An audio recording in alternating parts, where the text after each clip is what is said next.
अरविंद केजरीवाल जी डर गए हैं क्या, जो ईडी का सामना करने के लिए उनके समन पे बार बार आने के बावजूद जाते नहीं हैं? नहीं, डर नहीं रहे हैं। वो तो कोर्ट के अंदर, उस पर ईडी कोर्ट के अंदर गई है और कोर्ट ने 16 तारीख की डेट मुकर्रर की है। तो अदालत के अंदर तो उस दिन भी वो वीडियो कॉन्फ्रेंसिंग से गए थे और 16 तारीख को भी जाएंगे। अदालत में फैसला होगा। अगर कोई भारतीय जनता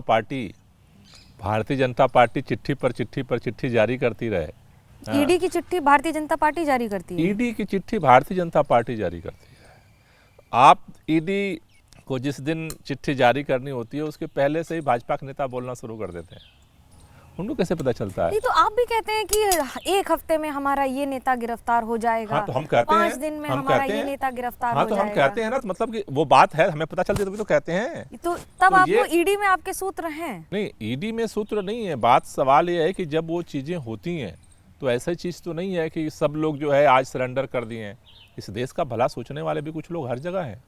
आज डर के मारे बोल नहीं रहे। मीडिया के अंदर भी अच्छे लोग हैं। बीजेपी के खिलाफ बोले वो अच्छा, बीजेपी के खिलाफ बोले वो अच्छा की बात नहीं है। बीजेपी में जो शामिल हो जाए वो अच्छा। अभी नया परिभाषा बन गई है। ईडी, सीबीआई, आपने देखा छगन भुजबल जी वाले केस में क्या हुआ। सीबीआई और ईडी ने जब वो बीजेपी ज्वाइन कर ली, बोले उनकी फाइल गायब हो गई। अभी आदर्श घोटाले में जो पानी पी करके भाजपा गाली देती थी, हाँ, वो अशोक चौहान जी राज्यसभा के जो है वो अब तक तो भ्रष्टाचारी थे। अब तक ईडी, सीबीआई सारा कुछ चल रहा था, भ्रष्टाचार मुक्त भारत चल रहा था। जिस दिन बीजेपी में शामिल हो गए उस दिन वो महान हो गए। तो अभी जो आप साफ तौर पर देश में दिख रहा है कि भारतीय जनता पार्टी कानून का, एजेंसियों का, हर चीज का अपने सत्ता की भूख के लिए उपयोग कर रही है। मुझे लगता है वो ठीक नहीं है। बीजेपी कहती है कि आम आदमी पार्टी राम मंदिर का मुद्दे पे अगर साथ नहीं आ सकी तो हनुमान जी का जाप और हनुमान चालीसा बढ़िया पढ़ी है, जहां जाओ हनुमान जी को याद करो, कम से कम वो तो पार लगा ही देंगे। देखिए, ऐसा है कि भारतीय जनता पार्टी के लिए कोई भी मुद्दा सत्ता का मुद्दा है, सत्ता पाने की सीढ़ी है। हमारे लिए श्रद्धा का मुद्दा है। श्रद्धा के लिए कोई हनुमान जी की पूजा करता है भारत में, कोई शंकर जी की करता है, कोई गणेश जी की करता है, कोई शक्ति की पूजा करता है। सबके अपने अपनी श्रद्धा है। उस परमात्मा आत्मा तक जाने के लिए लोगों के बहुत सारे रास्ते हैं और अपने अपने श्रद्धा के अनुसार लोग काम कर रहे हैं। अच्छा, आप करें तो श्रद्धा और वो करें तो नाटक? नाटक नहीं, सत्ता की सीढ़ी, दोनों में फर्क। अच्छा, वो करे तो सत्ता, बीजेपी करे तो सत्ता और आम आदमी पार्टी करे तो श्रद्धा? नहीं, सत्ता की सीढ़ी बना रखा है ना उन्होंने। उसके लिए देखिए 2 चीजें होती हैं। एक श्रद्धा करने के लिए। नहीं लगता कभी राम और हनुमान को लेके किसी भी पार्टी के द्वारा इतनी राजनीति अशोभनीय है? नहीं, मेरे ख्याल से देखिए 2 चीजें हैं। भारत में लोग सरकार क्यों बनाते हैं? इसलिए बनाते हैं। राजनीति किस लिए है? पूजा करने के लिए। भारत में अनंत काल से लोग आध्यात्म के चरमोत्कर्ष तक पहुंचे हैं। हिमालय के कंदराओं में लोगों ने जिंदगी बिता दी। उसके लिए किसी पार्टी की जरूरत नहीं थी। तब ये पार्टियां पैदा भी नहीं हुई थी, जब भारत अपने आध्यात्म के शिखर पर था।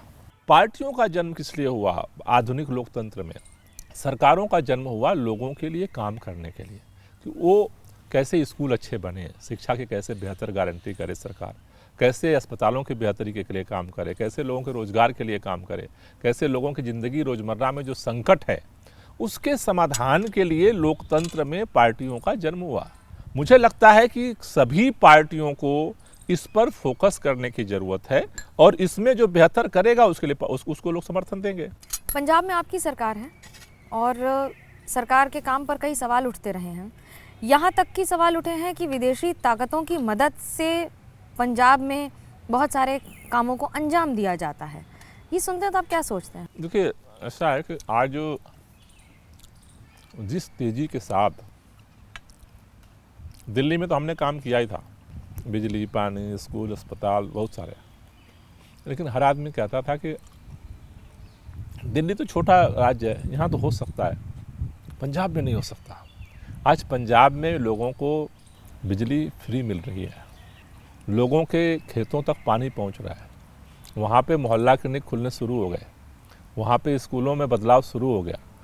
जिस तेज़ी के साथ वहाँ पे काम पंजाब के अंदर हो रहा है, आज लोगों के पास इसका कोई काउंटर नहीं है। नहीं, आम आदमी पार्टी की सरकार पंजाब हो या दिल्ली किसान आंदोलन का समर्थन कर रही है।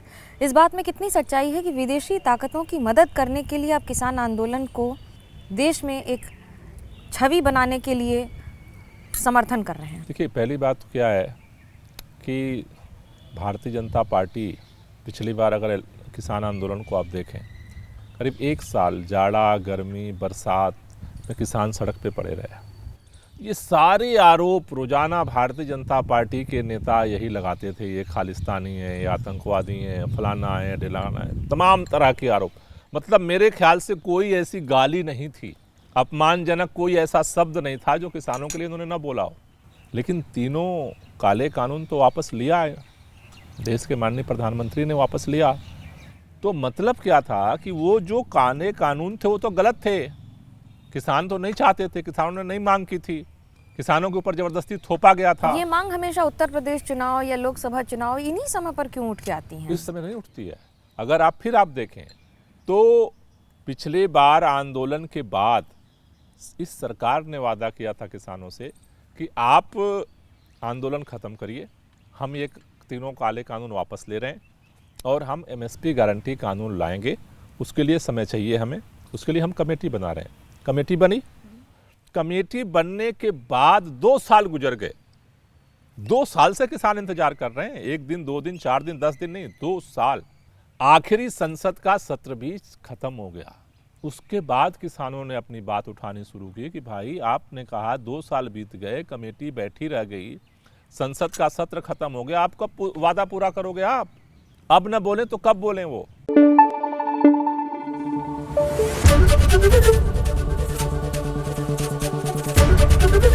एबीपी न्यूज आपको रखे आगे।